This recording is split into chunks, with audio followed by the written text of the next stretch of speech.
Oke teman-teman, ketemu lagi di channel Bebas Semua Tutorial. Pada kesempatan kali ini saya akan mencoba untuk menurunkan shock breaker depan, ya biar ala-ala downsize ya teman-teman. Namun di sini saya akan full bongkar, jadi akan kita bongkar semuanya, kemudian olinya juga atau minyaknya itu kita ganti ya teman-teman. Nah kemudian di sini ada tambahannya yaitu baut shock breaker yang dimana ini posisinya sudah dibubut ya teman-teman. Lalu bagaimana hasilnya? Langsung aja kita eksekusi teman-teman. Pertama-tama di sini kita buka terlebih dahulu shock breakernya. Ini dengan taker ya, tujuannya supaya bagian atasnya itu bisa kedorong ke bawah. Selanjutnya di sini kita buka sepi ataupun pinnya ya teman-teman, supaya bagian penutupnya itu bisa terbuka. Kalau sudah, langsung aja kita putar lagi bagian trackernya, kita kendorkan ya sampai benar-benar lepas trackernya. Selanjutnya di sini kita tinggal buang saja olinya teman-teman. Ini bisa dibilang sudah 1 tahun ya tidak dibongkar, tidak diganti ya, sekalian servis juga. Kalau minyaknya sudah dibuang, langsung kita buka bagian baut sulingannya di bagian bawah dengan menggunakan kunci L teman-teman. Ini kita ganjel ataupun kita tahan dengan menggunakan as dari rodanya supaya lebih enak dan lebih ringan proses pembukanya. Kita bisa putar ke kiri ya, intinya lawan arah jarum jam. Ini untuk baut bagian bawah ya, shock breaker depan Honda Beat.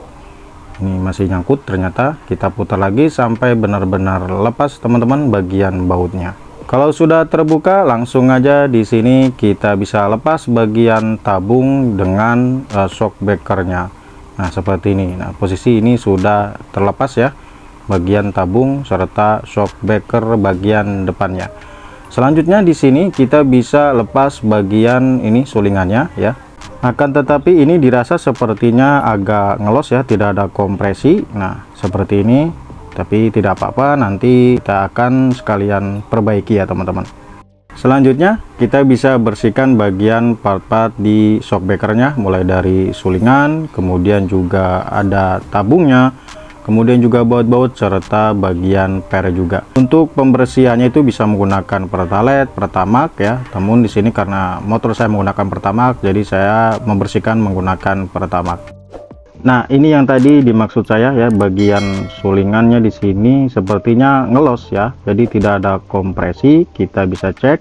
Nah, ini seharusnya dibilang ngelos banget tidak, kemudian seret banget juga tidak. Ini sebenarnya kalau saya lepas dia bisa langsung masuk ya. Nah ini sepertinya tidak ada kompresi gitu ataupun tidak ada tekanan sama sekali, jadi benar-benar kayak longgar. Kemudian kita cek lagi ya, ini bagian satunya, ini juga sama teman-teman, ini sepertinya longgar, tidak ada tekanan sedikit. Oke, di sini kita nanti akan beri isolatif ya, sebagai ya sedikit mengganjal gitu. Nah untuk isolatifnya juga di sini kita menggunakan perkiraan, jangan terlalu banyak-banyak. Jadi intinya seret banget juga tidak, longgar banget juga tidak gitu. Kalau sampai seret banget nanti tidak ada ribonnya ya, jadi shock breaker bisa jadi keras gitu. Kita kasih isolatif secukupnya saja ya, tidak perlu harus banyak-banyak. Oke, sepertinya ini sudah cukup. Kemudian nanti kita tinggal pasang ringnya lagi teman-teman. Dan sekarang kita coba tes ya. Ini sudah ada kompresinya lumayan ya, tidak seperti yang tadi itu agak ngelos. Kalau misalnya agak terlalu seret ya, kalian tinggal kurangin lagi bagian isolatifnya. Ini saya rasa sudah cukup, tidak longgar dan juga tidak seret teman-teman. Dan selanjutnya di sini kita siapkan untuk oli shock breakernya. Ini oli shock breaker racikan ya, saya juga dapat beli. Kemudian sediakan alat pengukur. Nah ini di sini saya menggunakan suntikan ya teman-teman. Sebenarnya ada dua, yang satu ini khusus minyak rem ya. Jadi sini tadi saya ngukur dari bekas minyak rem ya, mudah-mudahan akurat karena di sini tulisannya manual teman-teman. Untuk takarannya sendiri di sini saya menggunakan 60 mili ya. Pertama kita isi 30 mili, kemudian nanti diisi lagi 30 mili, jadi totalnya menjadi 60 mili.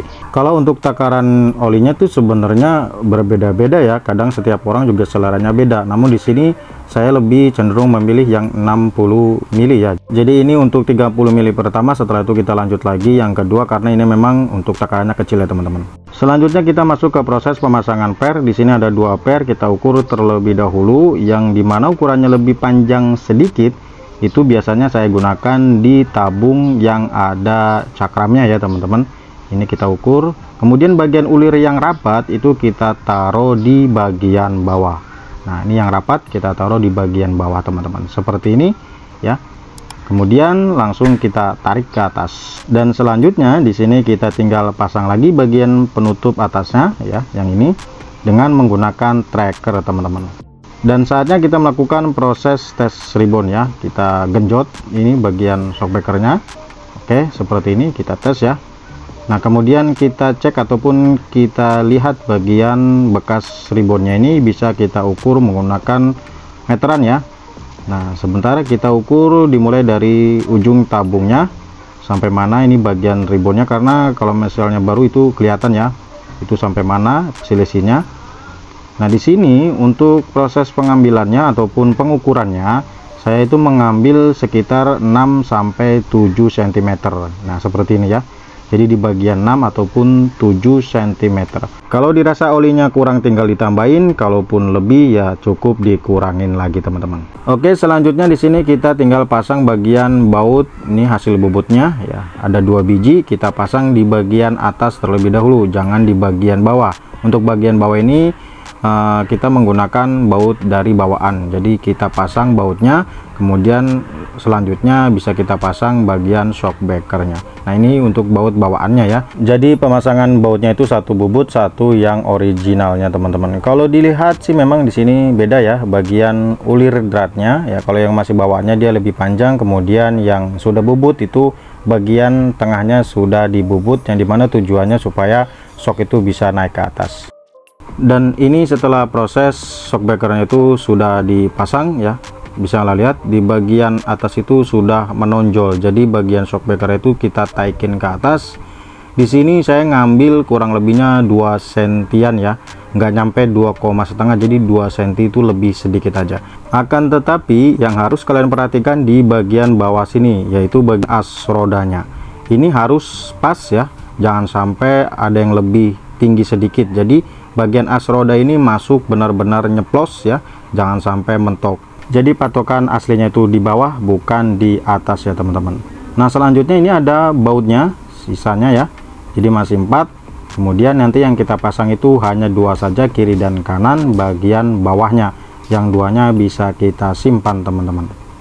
Oke, ketika berhasil dipasang seperti ini, tampilannya dia lebih ke bawah ya teman-teman ketimbang tadi sebelumnya. Untuk jaraknya di bagian space ya, ini antara spakbor paling ujung dengan ban ya kurang lebih 3 jarian lebih, itu untuk jari orang dewasa. Ya lumayan ya, sudah lebih turun ketimbang dari yang sebelumnya. Oke, selanjutnya di sini kita akan tes bagian ribbon ya. Jadi kita genjot terlebih dahulu apakah mentok atau tidak.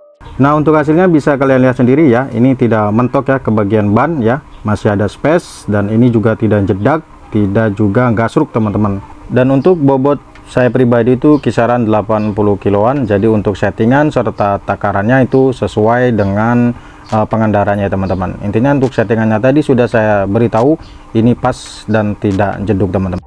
Oke, sementara sampai di sini aja. Jangan lupa dukung dan support channel ini dengan cara like, comment, share, dan subscribe agar kalian tidak ketinggalan video terbaru dari channel Bebas Semua Tutorial. Terima kasih.